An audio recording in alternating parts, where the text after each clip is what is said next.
The August night still carried the heavy warmth of a day that refused to let go when Rachel Morales vanished from the small town of Clearwater, Texas.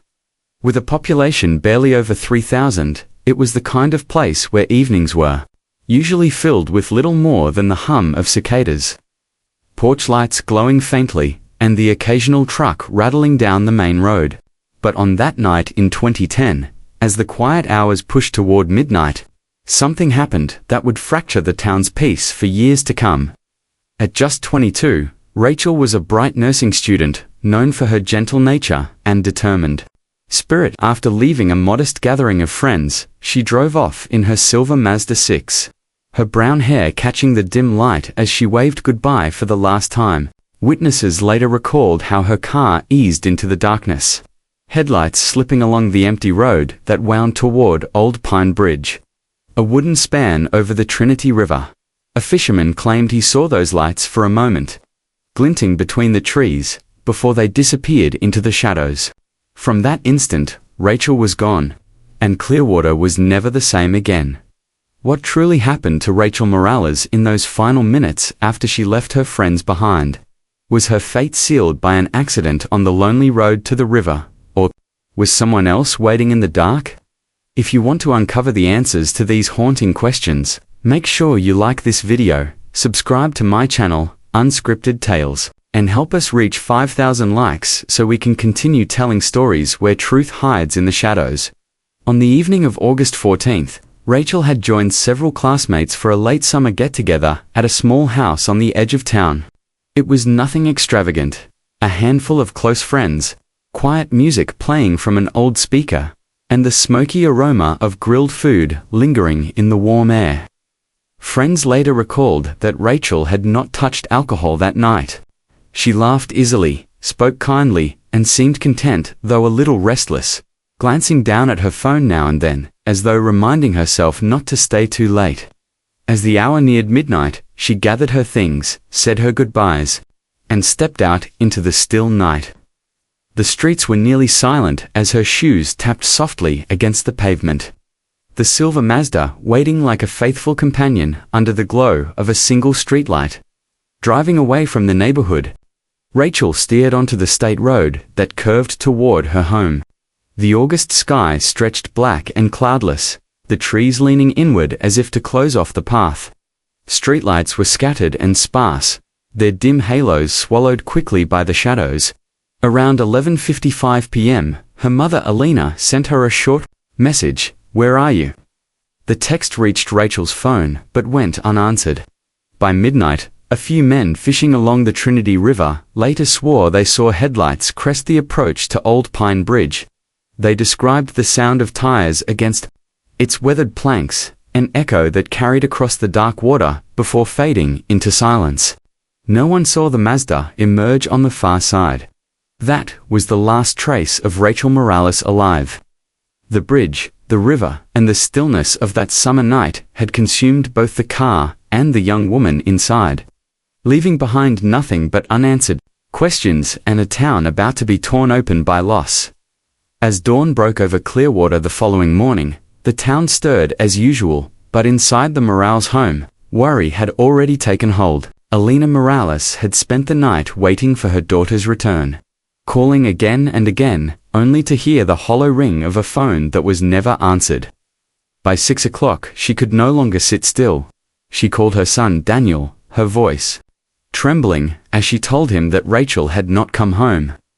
Daniel drove straight over, dread already sitting heavy in his chest. Together, they went to the small police station at the edge of town, desperate for help. The officer at the front desk listened as Alina explained, but his tone was dismissive. He noted Rachel's age, 22, and suggested calmly that she might have stayed with friends or decided to spend the night elsewhere. Elena's eyes burned as she snapped back that her daughter would never disappear without a word, that she had been texting her just hours earlier. Daniel pressed as well, his voice steady but urgent, demanding the case be taken seriously.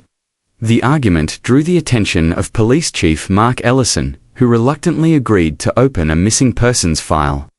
It was only the beginning, but for Alina and Daniel, It meant someone was finally listening. The first steps of the investigation turned to Rachel's friends from the party. Each confirmed the same story. Rachel had left alone just before midnight, cheerful.com, and without any sign of distress. No one had followed her out. No one knew of any plans that might have led her elsewhere. Beyond those statements, the trail ended. Rachel's phone had stopped pinging towers near the Bridge Road just after midnight. That was the last trace the town had to follow. By the afternoon, search teams were combing the possible routes. State police helicopters hovered low over the Trinity River, their blades chopping the thick summer air as they scanned for signs of wreckage. Canine units were brought in to trace any possible scent. Volunteers, armed with flashlights and sticks, scoured the woods along Old Pine Bridge, calling Rachel's name through the heavy silence. Daniel walked with them, his face pale and his eyes bloodshot from sleeplessness, scanning every ditch, every roadside shadow for something, anything that might point to his sister. The town rallied in force, neighbors bringing water to searchers, others handing out maps marked with routes and trails. For a brief moment, Clearwater was united in hope. But as hours stretched into the night, hope began to erode. Nothing was found. No sign of the Mazda, no scrap of clothing, no purse or wallet. Just faint tire marks near a dirt path by the bridge, blurred badly by rain the night before. The evidence gave no answers. By the second evening, Rachel's smiling face was already appearing on local TV stations. Her photo flashed with an urgent plea for information. Newspapers called her a nursing student with a promising future, gone without a trace. Flyers appeared on shop windows, pinned to telephone poles, taped to the doors of gas stations. Everyone knew her name.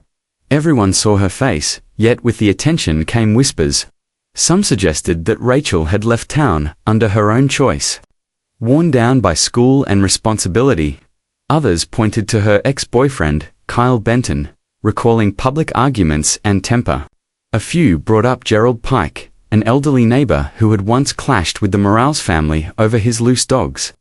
Every rumor seemed to grow heavier in the silence, suspicion spilling into daily conversations. Clearwater, once tight-knit, began to feel unsettled, its familiar corners now touched by fear. By the third day, the mood of the town shifted. Parents began locking their doors earlier at night, warning children not to stray far after sunset. Neighbors eyed each other with unease, and Old Pine Bridge itself became a place many avoided entirely, whispering that the river had swallowed something dark. The disappearance was no longer just a family tragedy. It had become a shadow looming over the entire community, but what they did not yet know was that the real storm was only just beginning to gather. Days turned into weeks, and despite every effort, not a single piece of evidence surfaced that could explain what had happened. To Rachel Morales, the helicopters had returned to their bases, the canine units were sent away, and the volunteer groups slowly grew smaller with each passing day. The initial energy that had once pulsed through Clearwater began to fade as each search ended in silence. Even the faint tire marks near Old Pine Bridge, once a flicker of hope, washed away completely with the next heavy rain. By the fifth day, officials announced that the search had been suspended. Chief Mark Ellison stood before a row of microphones, his voice flat as he explained there were no new leads to pursue. He said the police would continue to monitor the case, but to many, his words sounded more like an ending. To Alina and Daniel, it felt like a betrayal. Their pleas for more effort, more resources, fell on ears that seemed eager to close the chapter.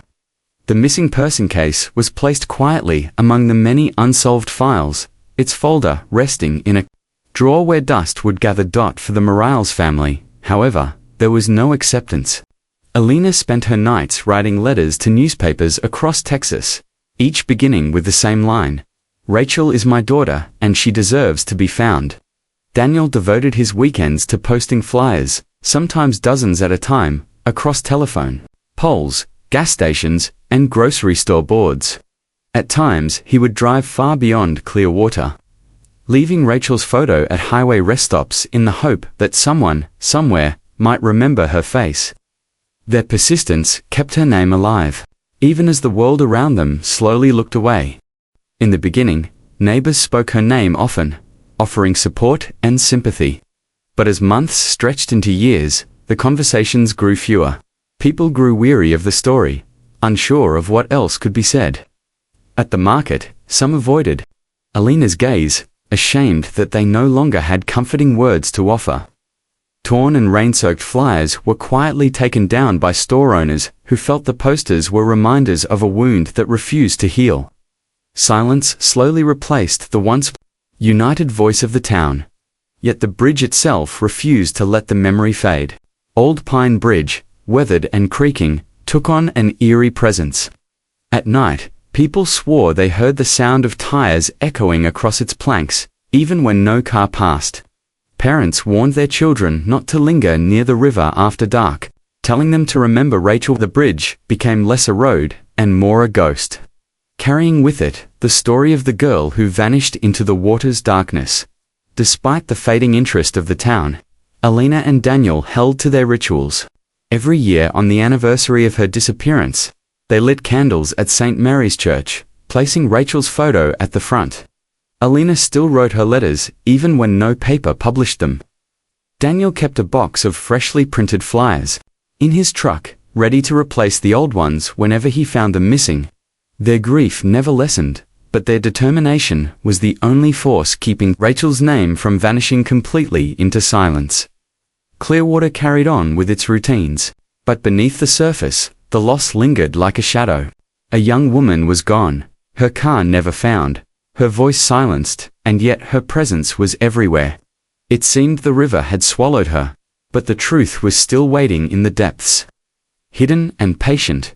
And one day, that truth would finally rise. 14 long years passed, and the memory of Rachel Morales had become more of a whisper in Clearwater than an active search for answers.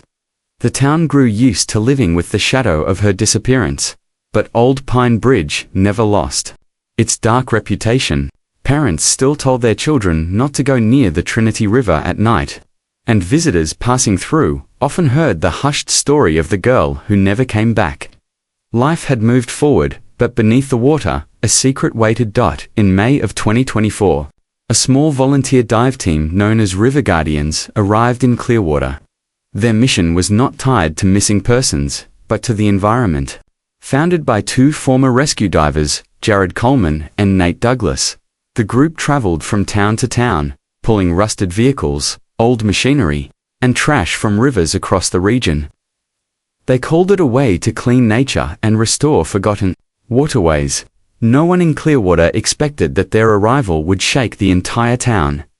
On a warm morning, the River Guardians set up near Old Pine Bridge, preparing their sonar equipment. Curious residents gathered along the riverbank, intrigued by the spectacle of divers in heavy suits and oxygen tanks. Some only wanted to see old car frames hauled from the mud. Others could not help but think of Rachel Morales. Among those who quietly watched was Alina, Rachel's mother, who had heard of the team's visit and felt compelled to be there. Nate sat hunched over the sonar screen as the boat drifted slowly across the dark water.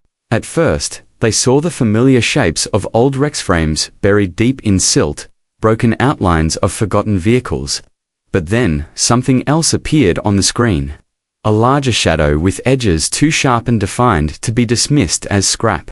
Jared studied it carefully, noting how intact it appeared compared to the rusted skeletons nearby. It looked like a car that had not been there for decades, but far less time. The divers prepared their gear and slipped into the water, their helmet lights piercing through the murky depths. Following the sonar signal, they found themselves staring at an upside-down sedan lying 80 feet below the bridge. Its body was still intact, the wheels turned toward the surface like hands reaching for air. Without hesitation, they secured chains around the frame and attached large orange lift bags. Slowly, they filled them with air, each hissed pushing the vehicle upward from the mud. On the shore, the crowd leaned forward as the water began to ripple. Suddenly, a single shoe surfaced pale, worn, and moss-covered. A murmur spread through the crowd, followed by cries of alarm. Elena's knees buckled as she stared at the floating shoe, recognizing the style from Rachel's nursing school days. Jared's voice carried from the boat, instructing his team to stop filming and shut down all live feeds. The air shifted from curiosity to fear. The car slowly rose higher, its silver shell coated in mud. A flashlight beam cut through a window, and the divers froze at what they saw. Inside was the motionless figure of a woman, long hair drifting in the water, slumped against the driver's seat. Confirmation struck like lightning. The car was not just debris, it was a grave. A volunteer called 911 at once, and within minutes, sirens pierced the silence. Patrol cars arrived, red and blue lights flashing across the dark river. Acting Police Chief Henry Lawson ordered the scene sealed. Yellow tape was stretched along the bank, pushing the crowd back. Officers stood rigid, their faces pale. Jared reported to Lawson in a steady but heavy voice. They had pulled up a silver sedan from beneath Old Pine Bridge. A woman's shoe had surfaced, and there was clearly a body inside. The car bobbed in the water, half risen from the depths, guarded by police and divers who refused to touch it further. A once ordinary cleanup had become something no one in Clearwater had prepared for. After 14 years of silence, the river was finally giving up its secret. And what that secret revealed would not only break the town's heart, but also tear open a truth it had buried for too long. Floodlights lit up the banks of the Trinity River as the silver Mazda 6 was finally pulled onto the muddy shore. Its rusted frame groaned as it scraped against stone, water spilling from the broken seams. Officers stepped forward, brushing away layers of mud and algae that clung to the windows. A young officer bent low with his flashlight and scraped grime from the rear license plate. The faded numbers came into view, and when they were read aloud, silence fell across the crowd. The plate matched the car registered to Rachel Morales. Missing since August 2010, there was no more room for speculation. The car was hers. Police worked quickly to shield the scene from the public. Tarps were raised to block cameras and flashlights as forensic technicians in white suits carefully approached the vehicle.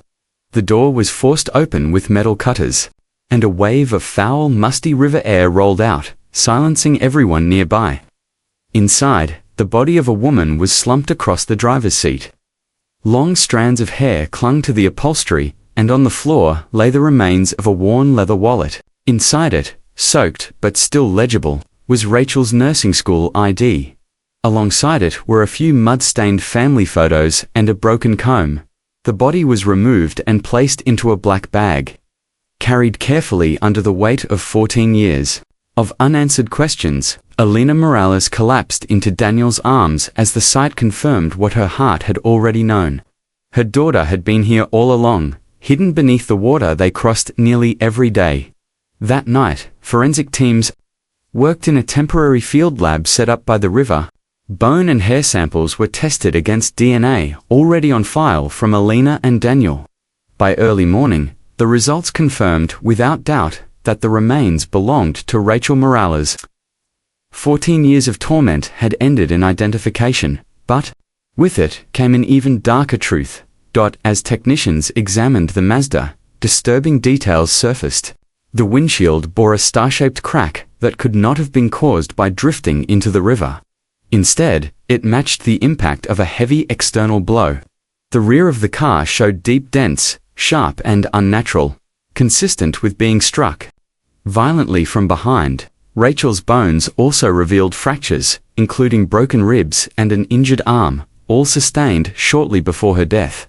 Together, the evidence suggested that Rachel had not simply lost control of her car. She had been rammed, forced from the road, and driven into the river. When Acting Police Chief Henry Lawson stood before reporters later that day, his words sent a shiver through Clearwater. He confirmed that Rachel's case was no longer considered an accident or a disappearance. It was now an active criminal investigation. The town that had once whispered theories now faced the undeniable truth. Someone had been behind Rachel's death, and that person had walked freely among them for 14 years, and soon, the evidence would point toward a name that no one in Clearwater ever expected. With Rachel Morales' car and remains recovered, The case that had haunted Clearwater for over a decade was no longer silent. The Texas State Police assigned a special investigations team to take over from the small local department, transforming the quiet station into the center of a storm. Boxes of dusty files from 2010 were pulled from storage, yellowing papers spread out across long tables. Every witness statement, every report, and every overlooked clue was placed back under the microscope. The town that once believed this tragedy had grown cold was about to face a wave of revelations. Investigators began by retracing the voices from 14 years earlier. They spoke once more to Rachel's friends, who repeated what had long been known. Rachel had left the gathering alone, calm and cheerful, just before midnight.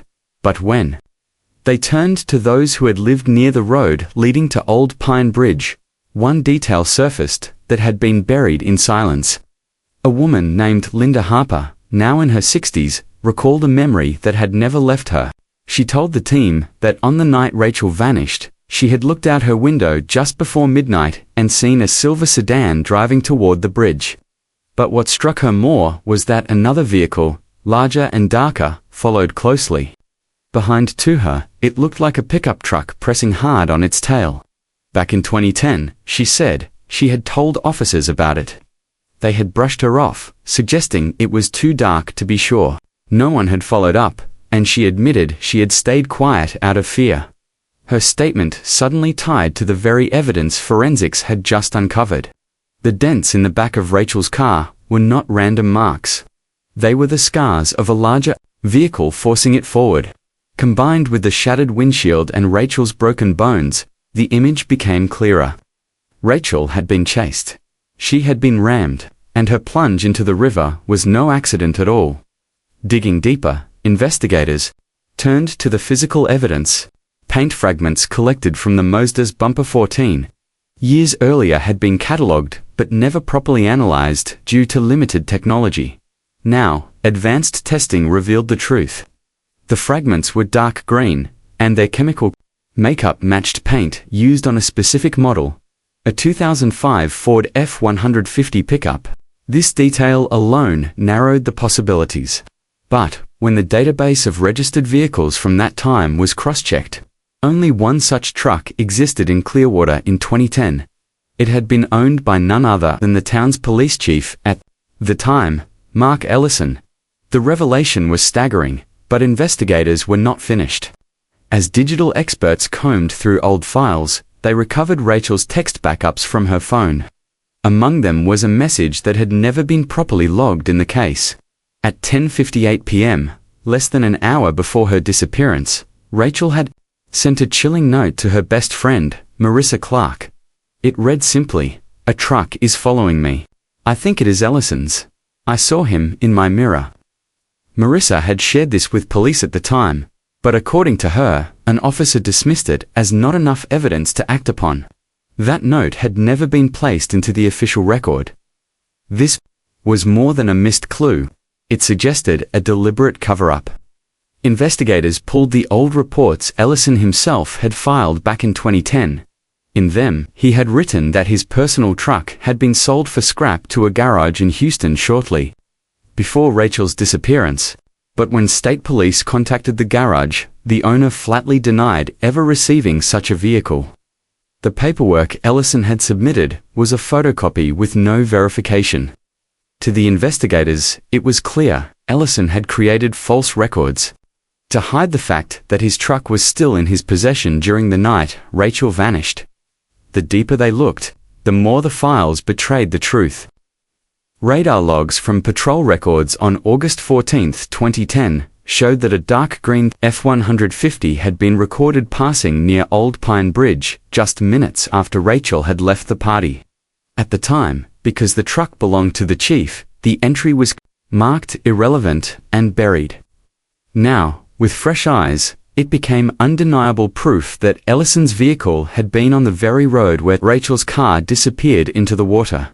The picture coming together was darker than anyone in Clearwater wanted to believe. The girl the town had mourned for 14 years had not simply been lost to chance. She had been followed, she had been struck, and the man tasked with finding the truth had instead buried it beneath lies and silence. Elena Morales, when informed of these findings, broke down in tears. For years she had looked the chief in the eye, begging him to find her daughter. Now she realized that the very man who had promised her answers had been the one hiding them. Daniel, holding back his rage, told reporters in a trembling voice that his sister had been betrayed twice, once by the one who forced her car into the river, and again by the one who swore to protect the community. Clearwater, a town that had once prided itself on trust and familiarity, now faced a shattering truth. The person many had believed to be their shield of safety was instead the shadow standing at the heart of their greatest tragedy. And soon, the question on everyone's mind would no longer be how Rachel Morales died, but whether justice could finally catch up to the man who had hidden from it for so long. The evidence was no longer whispers or speculation. Paint fragments, hidden reports, radar logs, and Rachel's final text all pointed toward the same man. Mark Ellison, the former chief of police, the man who once stood at the center of Clearwater's trust, was now at the center of its darkest betrayal. The Texas State Police could not delay any longer. On the morning of July 18, 2024, patrol cars quietly rolled into Ellison's quiet suburban neighborhood. His red brick house, neatly kept at the end of a shaded street, looked as peaceful as ever. But that peace shattered when agents in bulletproof vests surrounded it.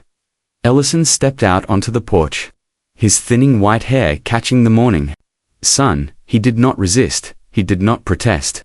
He looked at the officers and spoke in a low, tired voice. I knew this day would come. Moments later, cold metal cuffs closed around his wrists.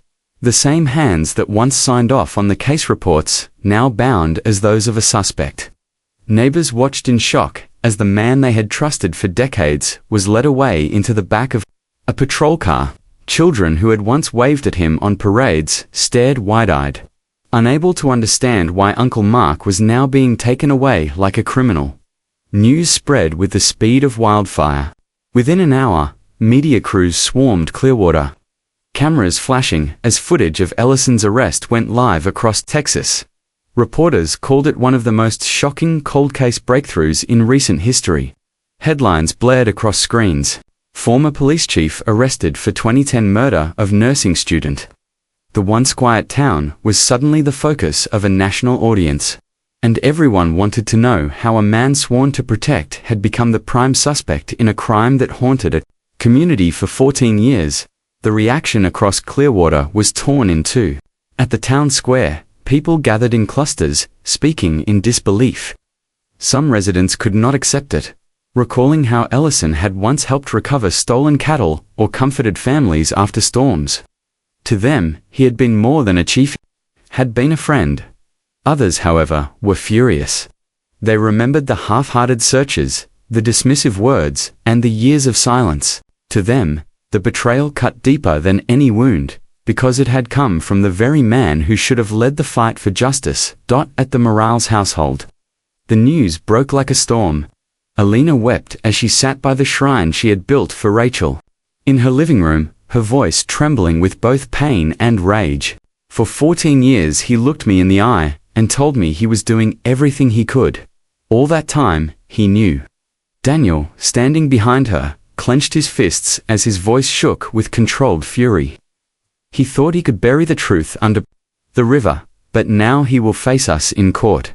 The courthouse in Grayson County prepared for a trial unlike anything Clearwater had ever seen. Prosecutors announced they would be pursuing charges of first-degree murder, along with abuse of power. For concealing evidence, Ellison's defense attorney claimed that he was being framed, insisting that the evidence was circumstantial. But no matter what was said in legal statements, the image of Ellison in an orange prison jumpsuit circulated everywhere. For most in Clearwater, there was no going back. The man they once trusted to protect their families was now accused of destroying one of their own. The story that began with a young woman's disappearance had now turned into a battle for justice in the courtroom, where long-buried secrets would finally be laid bare, and soon, the town would discover just how deeply this betrayal had scarred not only a family, but an entire community. Clearwater was never the same after the arrest of Mark Ellison. The shock of knowing that the man who had sworn an oath to protect them was now accused of betraying that oath cut through the town like a knife. Neighbors who once greeted one another with easy smiles now carried an air of unease, a reminder that trust can sometimes be misplaced in the very people believed to be shields of safety. The betrayal was not only personal for the Morales family, it was collective, leaving the entire community shaken and broken in ways words could barely capture. In the weeks that followed, residents gathered in vigils across town. St. Mary's Church filled with candlelight as hymns rose softly into the night air. Each flame flickering in Rachel's memory. Alina sat in the front pew, clutching her daughter's photo, her face wet with tears. Daniel stood beside her, jaw tight, his hand resting on her shoulder to steady her. The church was overflowing, with friends, classmates, and even strangers who had carried Rachel's face in memory all those years. Outside, candles lined the steps of the church, glowing in silence as though the entire town had come together to say the words they had left unsaid for 14 years. The River Guardians, the very team that had uncovered the car, returned to Clearwater for a memorial service by the riverbank. Jared Coleman, his voice heavy with emotion, told the gathered crowd that they had come only to clean the river, never expecting to unearth the truth that had been waiting for so long. He said that every river carries secrets, but none stay buried forever. Nate Douglas added that justice sometimes lies in silence, but when the time is right, it will rise to the surface. Their words moved the crowd as candles floated out onto the Trinity River. Drifting under Old Pine Bridge, their reflections shimmering like souls in the dark water. For Alina and Daniel, the discovery brought answers, but not peace. Their grief was as raw as ever, though now it carried a different weight. The endless searching, the years of unanswered questions, the ignored pleas, all had finally led to truth. Alina whispered through tears that at least her daughter was no longer lost, that her grave was no longer hidden beneath the river. Daniel, steady but heavy with sorrow, vowed to attend every hearing, to make sure Rachel's name was never forgotten. Their closure was not healing, but it was something they had clung to for years. The truth finally uncovered. In the quiet streets of Clearwater, Old Pine Bridge no longer stood as only a crossing over the Trinity. It had become a symbol of betrayal, of hidden crimes, and of a family's unbroken persistence. Parents still warned their children about the dangers of the bridge, but now those warnings carried a deeper message. Trust should never be blind. Justice must never be silenced, and voices should never be ignored. Rachel Morales' story became more than a tragedy. It became a lesson about the cost of silence, the danger of unchecked power, and the strength of perseverance. A mother who never stopped writing letters, a brother who never stopped searching, and strangers who came only to clean a river together. They brought truth back to the surface, and so, the town of Clearwater carried forward. Scarred, but wiser, knowing that justice can be delayed, but it cannot stay buried forever. If you are still here, watching this story until the very end, it means this story deserves your like and your subscribe to the channel. Unscripted Tales. Please help me reach the goal of 5,000 likes on this story, because this is the target set by my mother. It is completely free, and your support means everything. Tell me in the comments from which city you are watching this story, because I would love to know how far Rachel's voice has reached.